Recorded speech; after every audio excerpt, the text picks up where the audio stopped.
네, 안녕하십니까. 감사합니다. 네, 안녕하세요. 전정현 소장입니다.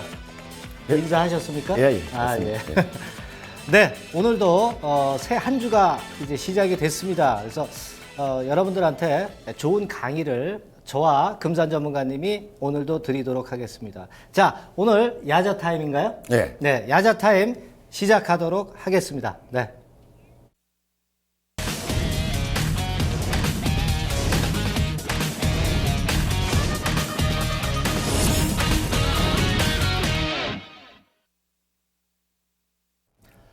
네, 자, 오늘 제가 이제 말씀드릴 부분은요, 삼성에서 이번에, 지난번에 그 5월 달에 출시가 된 겁니다만은, 이번에 양산을 하기 시작하면서 세계 다른 여러 나라들과 어깨를 겨룰 수 있는 그런 건의 하나 이슈거리가 하나 나왔습니다. 이제 조만간에 CES, 세계 최대 가전전시회가 있죠. 세계 최대 가전전시회가 있습니다. 그때 가전전시회와 관련해서 삼성전자가 아틱이라는 건을 발표를 해요. 예.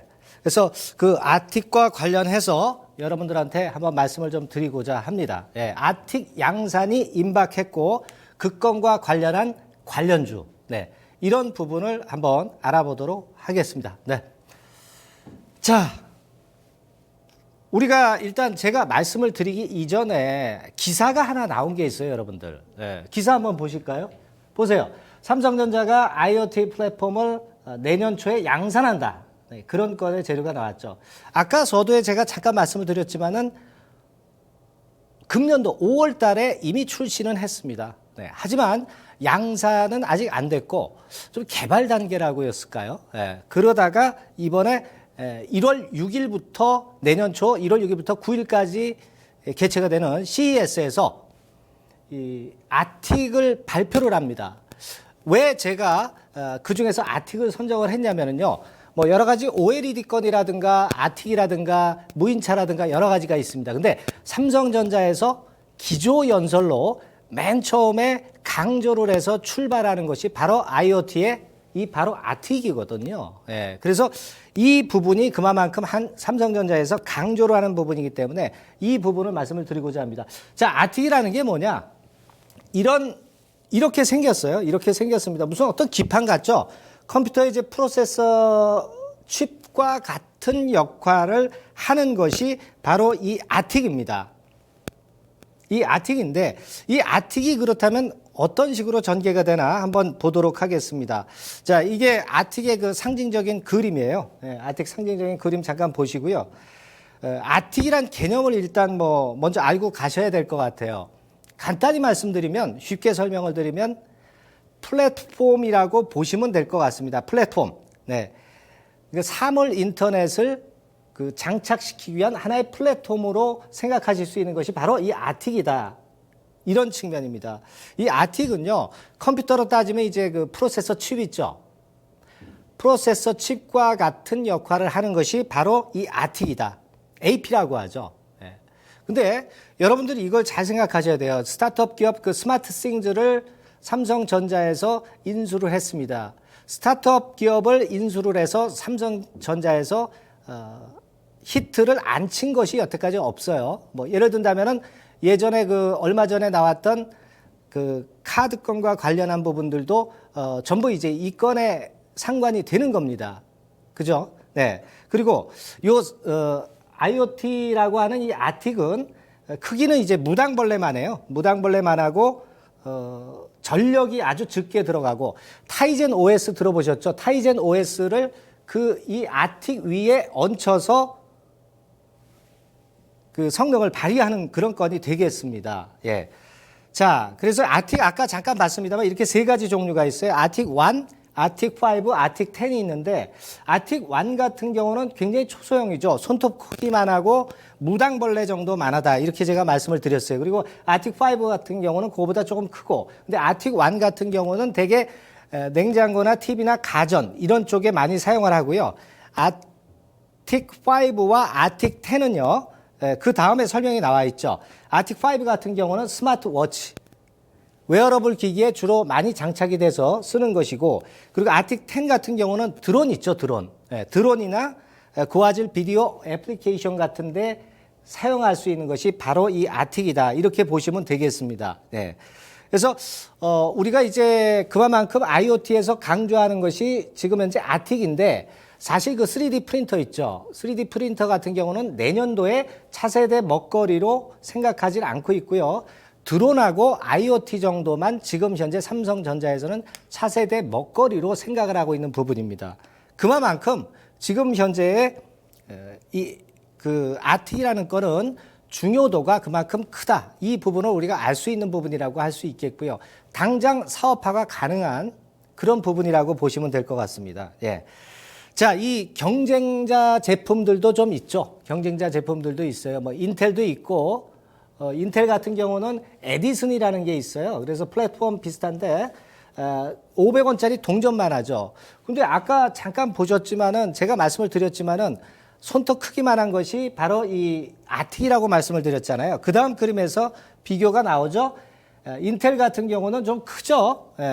사실 삼성께 대단히 작습니다. 그만큼 작으면 어떻겠어요? 전력적인 소모도 작고 그만큼 조그만한 상품에도 다 들어갈 수가 있다는 거니까 그만큼 그 강점이 있다. 이렇게 봐야 될 것 같습니다. 네, 그렇게 차이가 지는 부분이고요. 지금 현재 인텔 에디슨뿐만 아니라 애플에서도 이제 홈킷이 있고요. 구글에서도 브릴로라는 것이 현재 사물 인터넷 플랫폼으로서 지금 현재 삼성전자의 아틱과 같이 경쟁할 수 있는 체제라고 보실 수가 있어요. 그리고 중국에서도 샤오미라든가 이런 쪽에서도 사물 인터넷 관련해서 플랫폼이 나오고는 있습니다. 그러나 아직은 많이 떨어져 있는 상황이고 이렇게 세계 여러 나라들이 이제 경쟁을 하게 되는 부분이고요. 그런 가운데 삼성전자의 강점이라고 할 수 있는 것은 뭐냐? 사실 과거에 그 냉장고라든가 가전이라든가 세탁기 이런 하드웨어를 제조해 봤던 그 기술이 있잖아요. 그리고 하드웨어에 강하잖아요. 반도체 기술도 상당히 좋고요.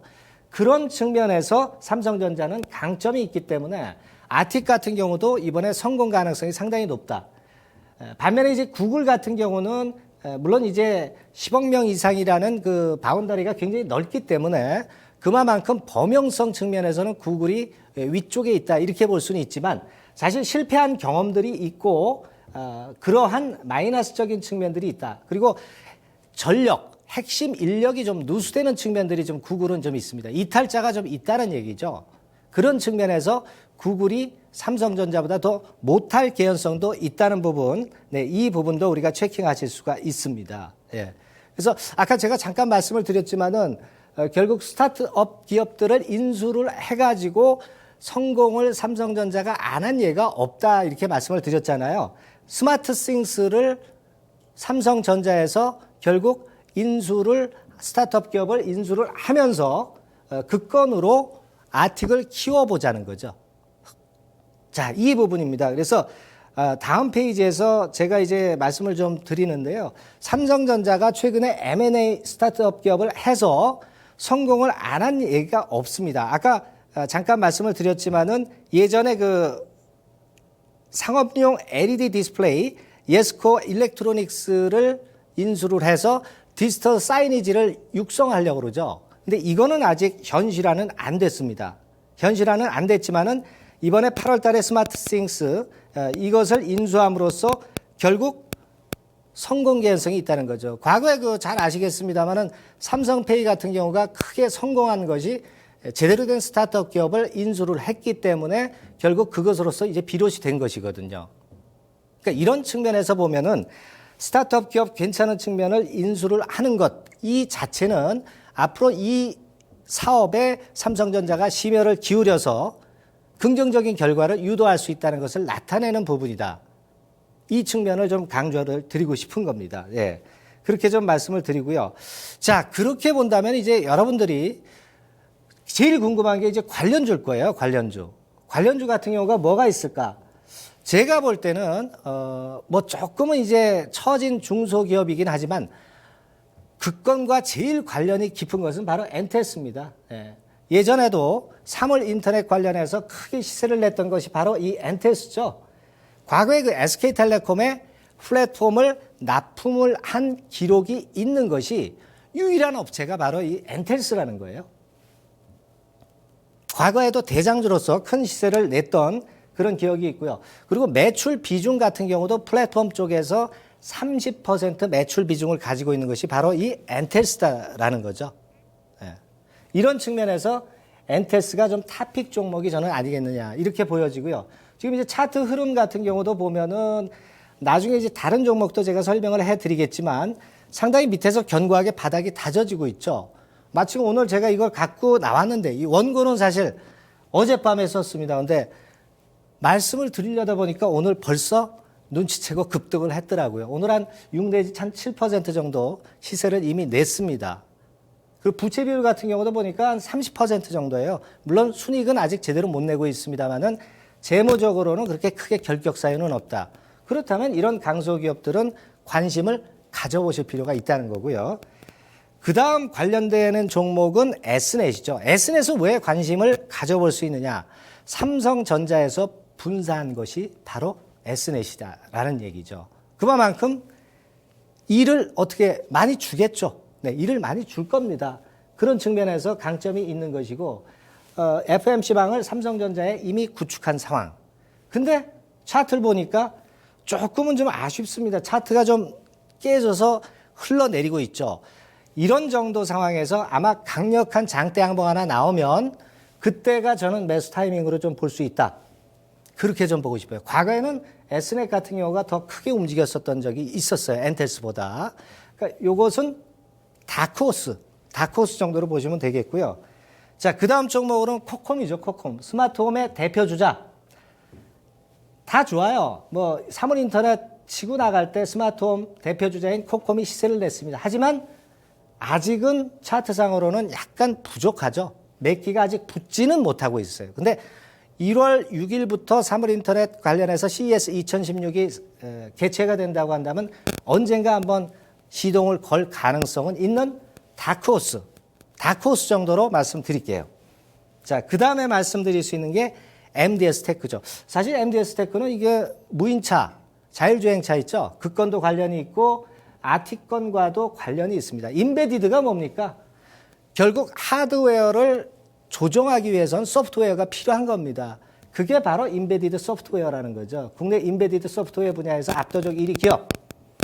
이런 정도 패턴이면 관심을 가져볼 필요가 있어요. 아까 엔텔스와 마찬가지로 그렇게 보실 수 있고 번외 종목으로 말씀을 드린다면은 아직은 잘 모르시지만 삼진 같은 경우는 삼성전자 리모컨에 40년 독점 공급을 한 업체입니다. 그래서 아마도 이 아티건과 관련해서 삼성전자가 TV건에 아틱이 들어갈 경우에 이 리모컨과 관련해서 큰 모멘텀이 발생할 수도 있는 게 삼진입니다. 근데 이미 시세는 좀 떠버렸죠. 일반인들이 지금 따라가기에는 좀 늦었다. 많이 눌렀을 때 한번 타이밍을 잡아보자. 그렇다면은 엔텔스 정도하고 MDS 테크 정도, 이 정도가 좀 적절한 타이밍이 아니냐. 저는 그렇게 봅니다. 네. 자, 다음은 제 말씀은 이제 다 드렸고요. 금산 전문가님으로 바톤을 인계하겠습니다. 네.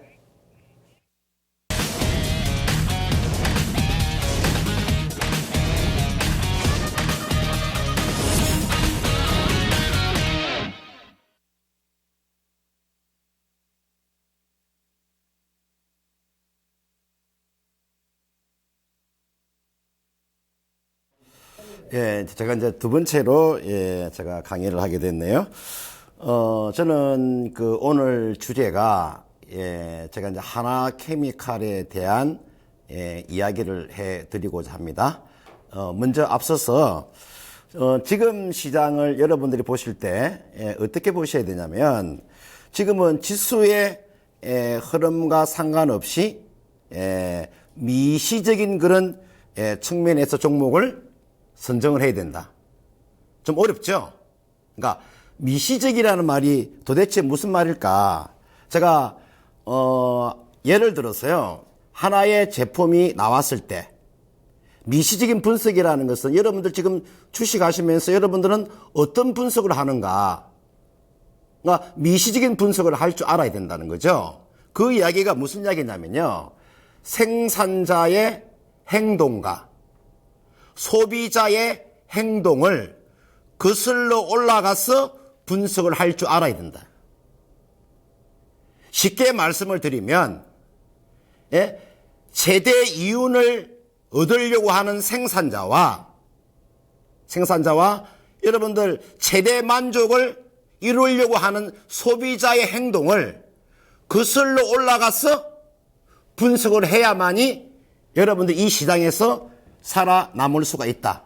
이렇게 보는 거예요. 그래서 지금 시장은 미시적인 분석을 할 줄 아는 사람이 수익을 창출할 수 있다. 이렇게 제가 설명을 드릴 수 있겠고요.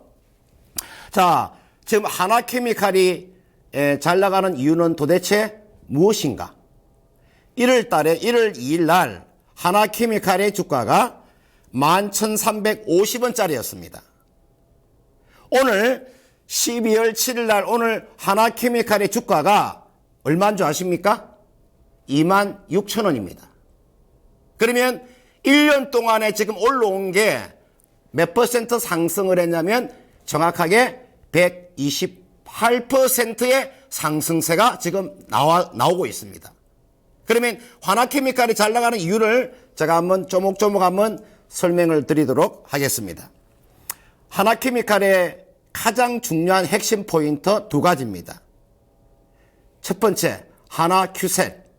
지금 나스닥에 상장이 되어 있죠. 지금 하나케미칼이 가지고 있는 자회사입니다. 그 다음 여수에 가면 여천 NCC가 있습니다. 이 똘망한 두 종목, 그러니까 쉽게 말하면 사람으로 말하면 하나케미칼이 부모가 되는 거고 하나큐셀과 여천 NCC가 자식이 되는 거죠. 그러니까 똑똑한 자식을 두 명을 거슬리고 있기 때문에 하나케미칼 주가가 잘 가는 겁니다. 자, 그러면요. 자, 여러분들 지금 태양광 쪽을 한번 잘 보시면 저는 이렇게 생각합니다. 여러분들 이게 나와 있는 화석연료 있잖아요. 우리가 석탄이라든지 석유 같은 경우에는 앞으로 150년 후에는 이게 고갈이 됩니다. 일부에서는 130년이 지나면 석유와 석탄은 고갈이 될 것이다. 그러나 이 태양광이라는 것은 영원 불멸한 에너지입니다. 이 태양광이라는 것은 영원 불멸한 에너지예요. 전혀 대기 오염이나 환경 오염에 전혀 재촉을 받지 않는 게 바로 이 태양광입니다. 그러나 화석연료라는 것은 지금 가장 중요한 지금 환경 오염에 가장 심각한 거죠. 그래서 태양광이 저는 뜰 수밖에 없다. 이렇게 말씀을 드리겠고요. 태양광 시장을 한번 잘 보시면 지금 2014년도, 2015년, 2016년, 2017년 한번 보십시오. 지금 보시면 생산량이 지난해 태양광 생산량이 45기가바이트입니다. 올해가 지금 57기가바이트, 내년이 66기가바이트. 지금 매년 이렇게 증가가 되고 있다는 것을 여러분들이 한번 보셔야 될 것 같고요. 이게 나와 있는 것이 지금 미국의 인디애나의 태양광 발전소입니다. 하나케미칼이 가지고 있는 하나큐셀이라는 기업에 지금 미국에 가면 동부 지역이죠. 동부 지역 인디애나에 가면 지금 하나큐셀의 태양광 발전소가 있습니다. 한번 제가 그림을 한번 제가 보여드리는 거고요. 자, 그러면 사실은 이 하나케미칼이라는 기업이 사실은요 2010년도 중국에 있는 이 솔란 홀딩스의 요 기업을 인수를 한 겁니다. 얼마 인수를 했냐면 4,350억에 인수를 했어요. 인수할 때 굉장히 말이 많았죠. 하나케미칼이 저 기업을 왜 인수할까? 그 다음은 2012년도 독일의 큐셀이라는 기업을 인수를 합니다. 그때 당시에 독일의 큐셀이라는 기업이요, 우리나라로 말하면 부도가 난 기업이에요. 쉽게 말하면 부도가 나서 법정 관리에 들어가 있는 기업을요 하나케미칼이 인수한 거예요. 요 두 개 기업을 인수해서 합병을 한 거죠. 요 두 개 기업을 인수하는데 돈이 대략 얼마 정도의 돈이 들어갔냐면 7천억에서 8천억 정도 돈이 들어갔습니다. 그 이후로 하나케미칼은 태양광에 지금 쏟아부은 돈이 대략 얼마 정도를 쏟아부었냐면 지금 3조 이상을 쏟아부었습니다. 이제 그 결실이 조금씩 나타나고 있다, 이렇게 볼 수 있겠고요. 자, 하나큐셀의 지금 실적을 한번 보세요. 2011년도 적자, 2012년도 적자, 2013년도 적자, 지난해에도 적자입니다. 그런데 올해부터 하나큐셀이 2분기부터 흑자로 전환이 됐고요. 3분기에 지금 매출액이 4,938억, 영업이익이 지금 466억의 영업이익이 지금 나왔어요. 아마 4분기에는 영업이익이 이거보다 더 나아질 것이다. 저는 이렇게 확실합니다. 자, 그 다음은요, 하나큐셀이라는 기업 자체가 지금 셀 부분은요, 아마 이거 잘 모르시는 분이 굉장히 많을 것 같아요. 지금 큐셀이 셀 부분에서는 세계 1위입니다. 지금, 하나큐셀이 지금 셀은 4.2GB를 지금 생산하고 있습니다. 이 기업이 지금 중국의 잉리라는 기업인데 3.6GB입니다. 상당히 많이 지금 하나큐셀이 앞서 나가고 있습니다. 자, 그래서 여러분들 이 폴리실리콘에 대한 태양광에 대한 이런 여기에 나와 있는 요 발전, 쉽게 말하면은 어떻게 지금 이게 태양광이 돌아가고 있는가? 맨 처음에 폴리실리콘이 있잖아요. 폴리실리콘 아래 인곳이라는 덩어리가 있죠. 그 인곳을 잘라내면 웨이퍼가 나옵니다. 그다음 그 웨이퍼에다가 우리가 전기적이나 화학적 물질을 첨가를 하게 되면 셀이 나오죠. 셀. 그다음에 셀을 합친 것을 우리가 모듈이라고 이야기합니다. 모듈. 그다음 이 모듈을 전부 다 설계하는 것을 우리가 어레이라고 이야기를 해요. 그 밑에가 지금은 태양광 발전소를 운영하고 도수하는, 그러니까 쉽게 말하면 유일하게 하나케미칼은요, 이런 부분들 전부 다 수직 계열화시킨 기업이 하나케미칼이에요. 그러니까 하나큐셀이라는 거죠. 하나큐셀은요, 지금 태양광에 수직 계열화되어 있는 기업은요, 우리나라에서는 딱 하나밖에 없어요. 하나큐셀밖에 없다는 점. 이것이 강점입니다. 가장 중요한 내용을 제가 설명을 드린 겁니다. 자, 그 다음은 이 태양광 시장은요, 현재 지금 중국이 1위고요, 미국이 2위입니다. 지금 3위가 지금 중국인데요.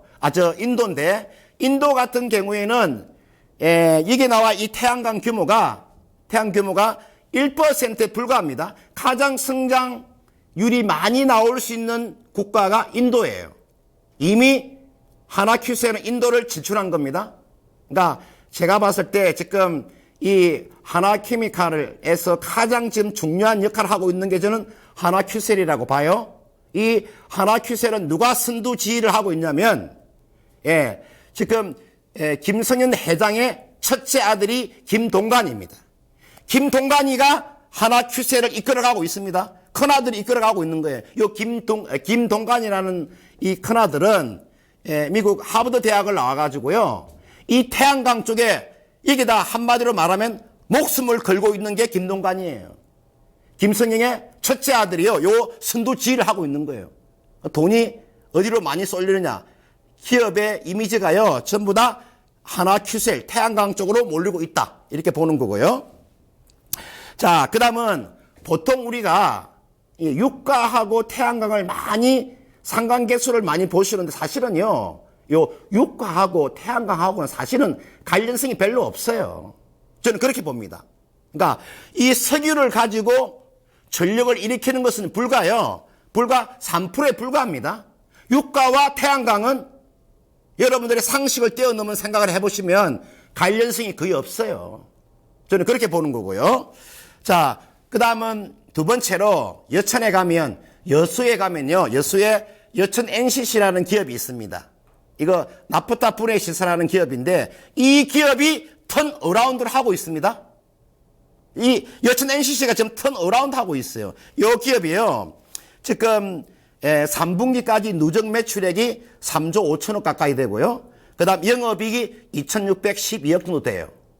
그래서 하나케미칼을 우리가 보실 때 하나큐셀과 여천 NCC가 하나케미칼의 주가를 떠받치고 있다. 이런 측면에서 지금 시장에서 가장 제조업 중에서 가장 잘 나가는 기업이 하나케미칼이다.